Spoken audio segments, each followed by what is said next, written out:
membership decided to adopt their petition, and their rationale are as follows. They want to amend the petition to amend Section 2 of Central Conference Administration, which you can find on page 107 of our handbook. Their petition are on page 46 of our legislative agenda.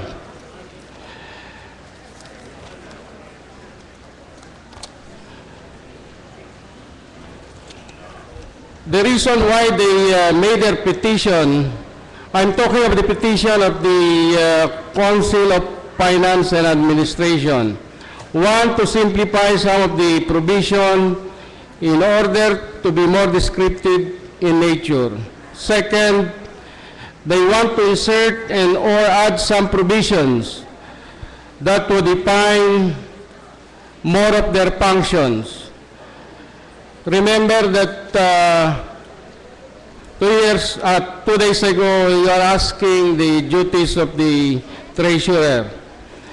In their petition, it's included already.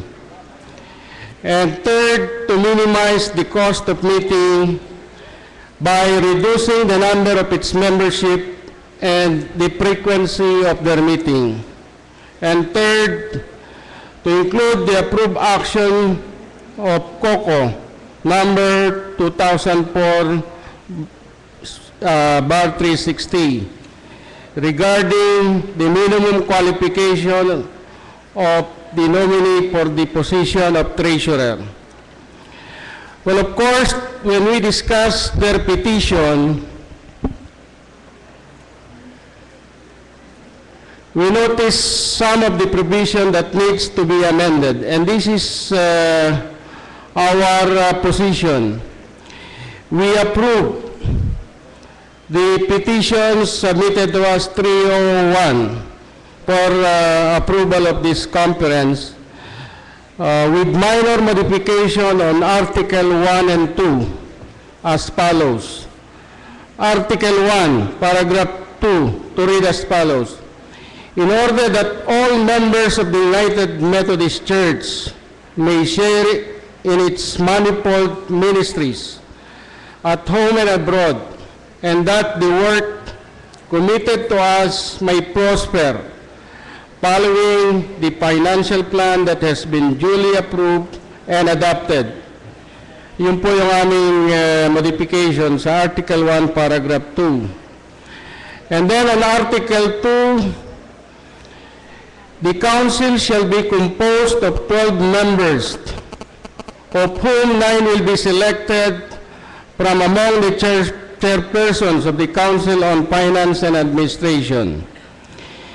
In order to have equal representation, the 3 episcopal area will elect 3 representatives from their respective area, and it will be done on rotation basis in order to give chance for other annual conferences to be represented on quadrennial basis. The 3 other members will come from at large to be nominated by the College of Bishops based on their training, specialist skills, and expertise. My brother and sister, if you have further amendments to their amendments and our amendments, you are free to do so. We will welcome it because we believe it will further improve the section number 2 and for the benefit of the whole Methodist Church. Thank you. So, yun ang recommendation nyo, pero after that, the whole, tinatanggap nyo lahat, yun lang amendment ninyo? Yes, Bishop. Okay. Alright. It's now open to you for consideration. Any comments you want to make? Tatanungin ko lang yung procedural part ito kasi mga changes ito ng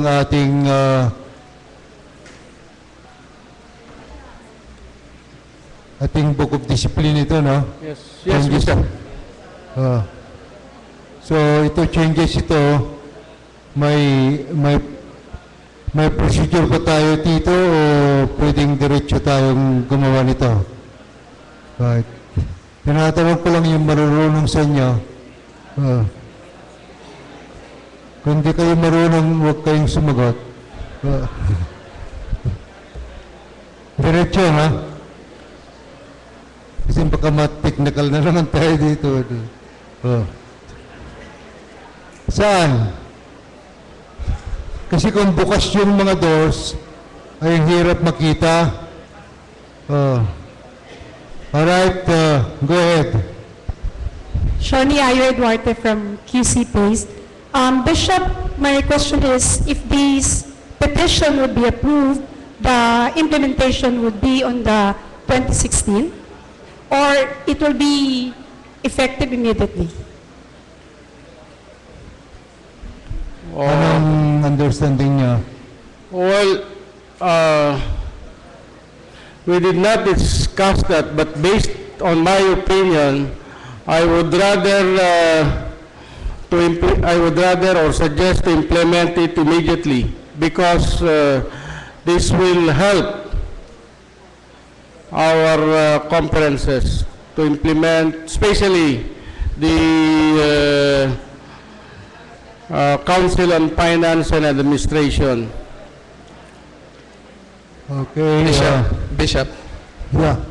you were asking if this is properly to be acted upon by this committee. Yeah, right.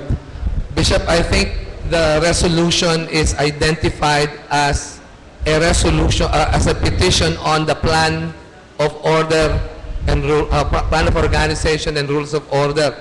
Yeah. I wonder if this petition went through the Siporo as should be.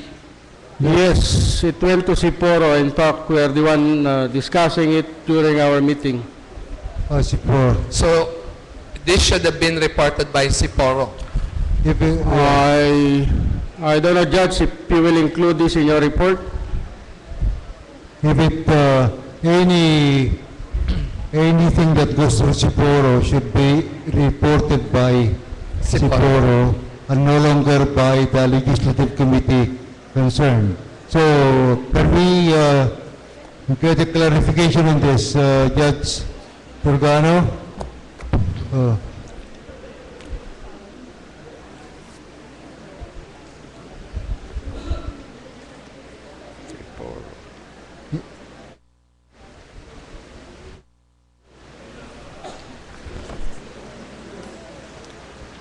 Inalaga lang natin mga kapatid yung proper procedure at saka diniskasan natin ng marami dito, baka may contradiction ito yung mga inapprove na natin. Kaya we very carefully. Alright?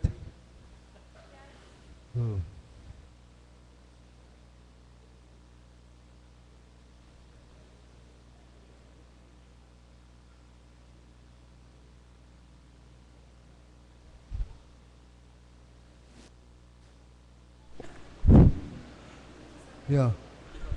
Bishop, may I request that the report of the Committee on Temporal Economy be suspended so that the Siporo and bank can look into this matter. All right. So you are, that is a request. Okay. Do you want the chair to just rule that we postpone report? We postpone the report until further notice from the Siporo. Okay? All right. Is there? Just a minute. Yeah.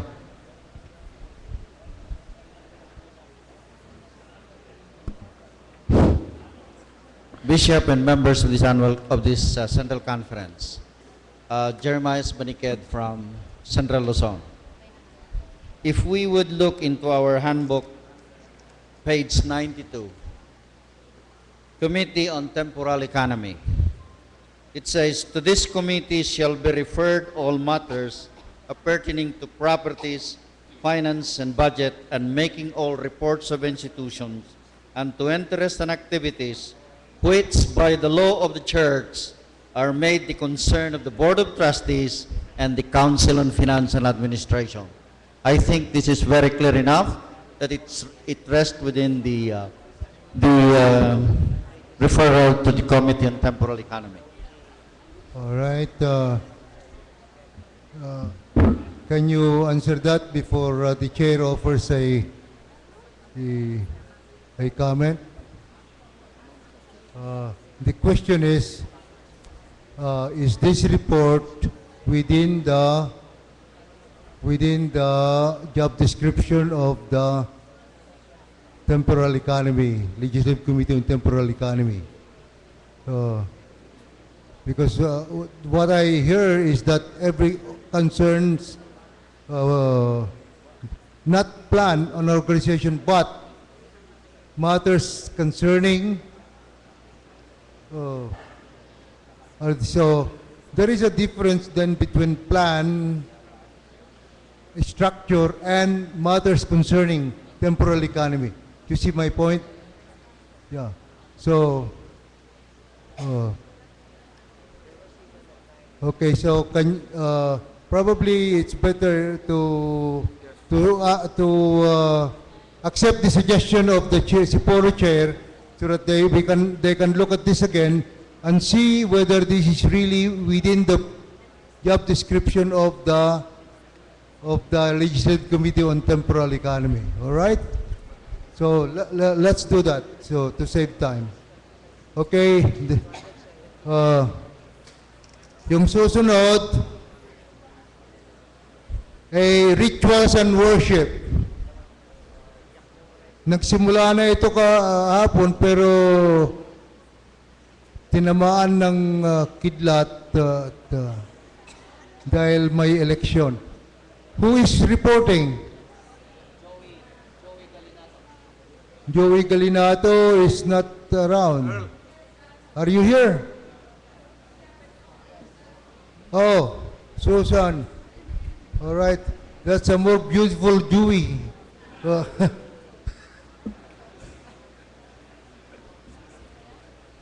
Nagbago na yung mukha ni Joey. Right. Po? Konti na lang po.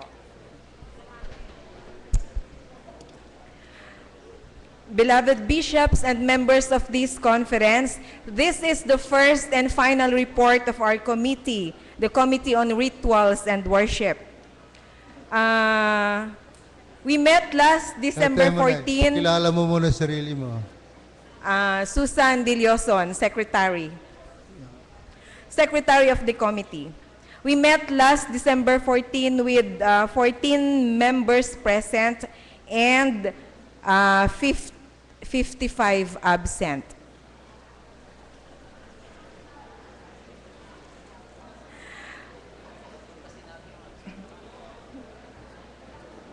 And bishops, here is our recommendation. We have 4 recommendations. Number 1 is to refer ratified COCO action number 09.29 and 09.30 and 09.31 to merge Board of Discipleship and BCEC. Please refer to your handbook on page 12.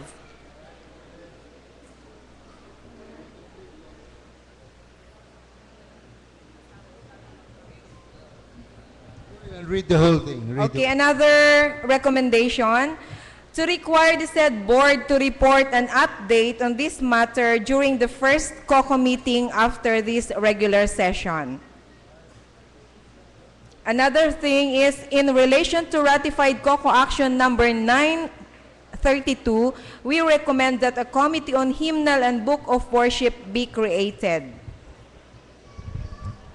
And last, to reiterate ratified COCO action number 0933. All right. There are 4 recommendations then. Wala tayong kasing ganyan. Dapat nandyan yan. Wala tayong, bakit hindi nyo palitan yung mga mukha dyan at ang ilalagay ninyo yung pinag-uusapan natin? Upang makita natin. Wala kayo, do you have copies of this report? None. None, Bishop. Okay, so let's do that again and read it again one by one, and then we will act on them. Number 1, to refer ratified COCO actions number 929 and 930 and 931 to the merged Board of Discipleship and BCEC. All right, that is the recommendation, and before we act on it, we will stop because we have a ballot to report.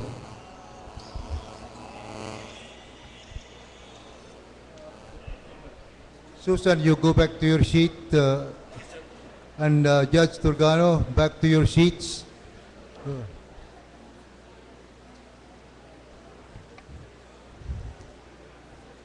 Thank you, delegates. This is a report of ballot 22. There were 392 ballots cast, 262 needed for an election. There is no election. The report is as follows. Francisco Siriaco, 175. O'Malley Joey, 157. Cunanan Helen, 59. Would ask the delegates to come in as quickly as possible and take their places. I will give a few moments before I instruct the marshals to close the doors. I would ask the tellers to take their places. And as we prepare, I'm going to ask one of the delegates, TJ Aliwalis. TJ, would you be willing to offer the prayer? All righty. When it's time, go to the closest microphone.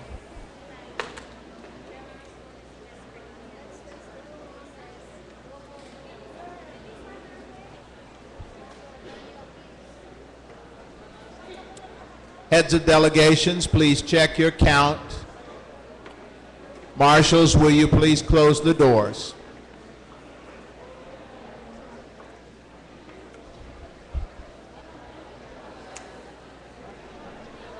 Can the side door be closed also?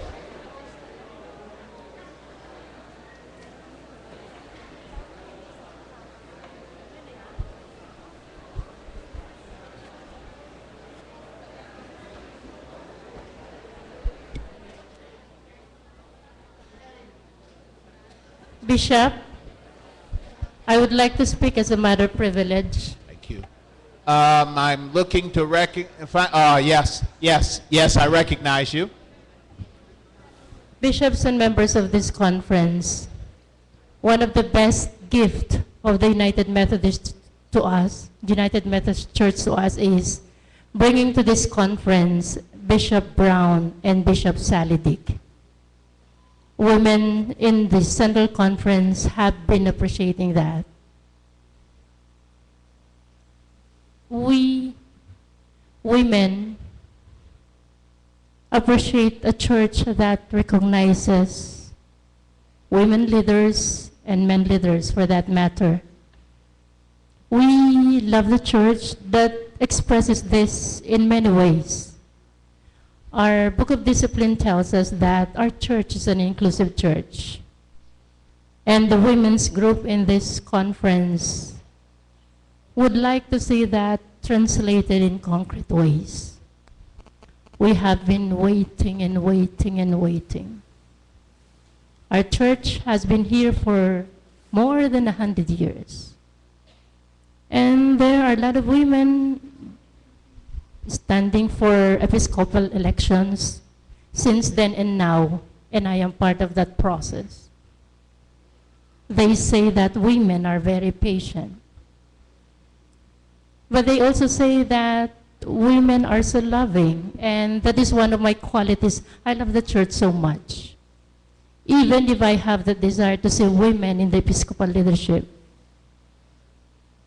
my love for the church goes beyond that holy desire.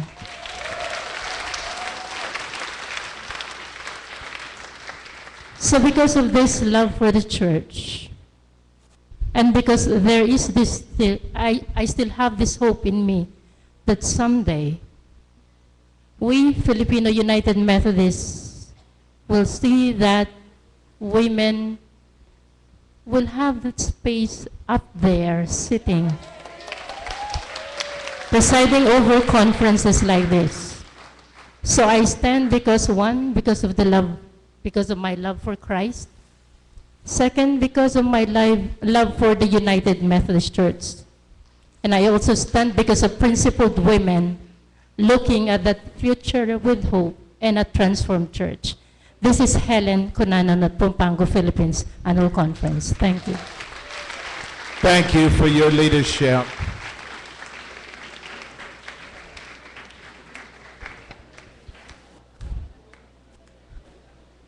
Friends, I think we are ready to proceed to the ballot. I would ask the heads of delegation to check your count and stand when you're ready. Tellers, take your position to receive the count.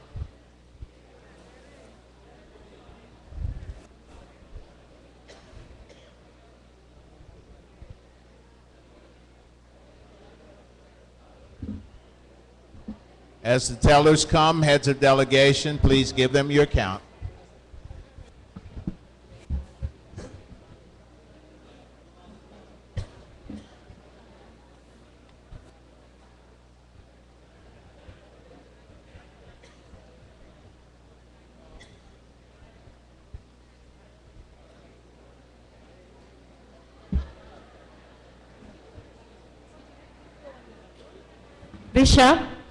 Bishop, I think I failed to say Helen Cunanan from Pampanga, Philippines Annual Conference. I think I failed to say that I am withdrawing. She is withdrawing. Okay, thank you.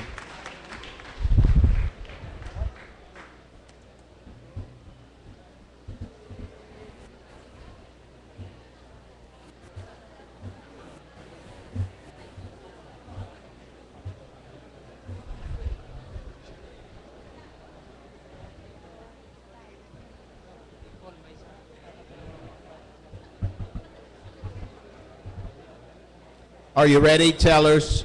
Please make your report. Thank you. Nagpalit ba kayo na walang sabi sa call? Dapat nagsasabi kayo sa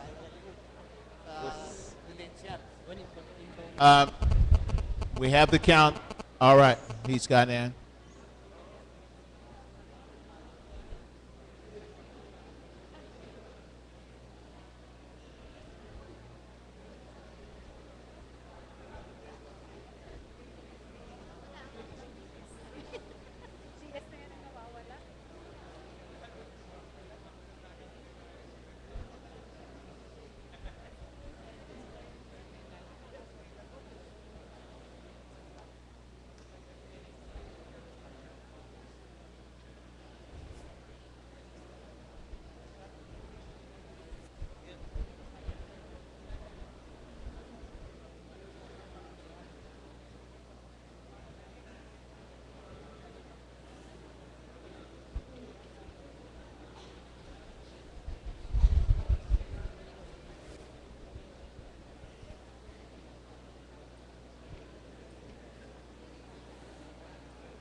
gyapon maabot. Kung naay mo baliktad. Yan baliktad yung mother.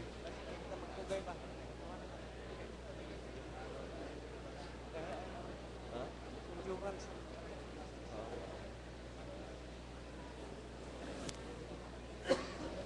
Pero kung ano...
Yeah.